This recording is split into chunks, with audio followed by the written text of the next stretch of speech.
நாடு முழுவதும் ஆதார் விவரங்களை கட்டணமின்றி புதுப்பிச்சுக்கிறதுக்கான கால அவகாசத்தை செப்டம்பர் 14ஆம் தேதி வரைக்கும் நீடிச்சு ஆதார் ஆணையம் அறிவிச்சிருக்காங்க. ஆதார் மூலியமா நடக்கக்கூடிய மோசடிகளை தவிர்க்கிறதுக்காக ஆதார் பதிவு மற்றும் புதுப்பித்தல் ஒழுங்குமுறை விதிகளை ஆதார் ஆணையம் கொண்டு வந்தாங்க. அதன்படி ஆதார் பதிவு செஞ்ச ஒவ்வொரு 10 ஆண்டுகளுக்கு ஒரு தடவையும் நம்மளுடைய ஆதாரில் இருக்கக்கூடிய விவரங்களை நம்ம புதுப்பிச்சுக்கணும்.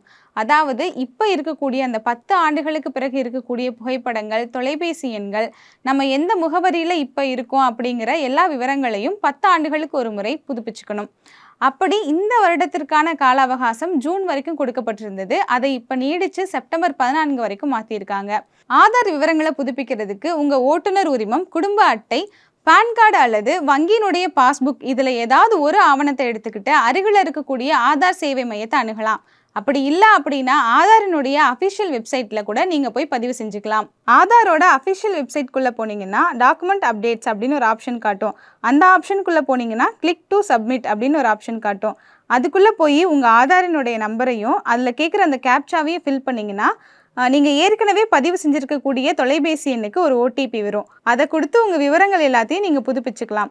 வர செப்டம்பர் 14ஆம் தேதி வரைக்கும் ஆதாரை புதுப்பிக்கிறதுக்கு எந்த ஒரு கட்டணமும் வசூலிக்கப்படாது. ஒருவேளை நீங்கள் செப்டம்பர் 14க்கு மேலே ஆதாரில் இருக்கக்கூடிய விவரங்களை புதுப்பிக்கணும்னா அதுக்கு நீங்கள் கண்டிப்பாக கட்டணம் செலுத்தி தான் புதுப்பிக்க முடியும்னு அறிவிச்சிருக்காங்க.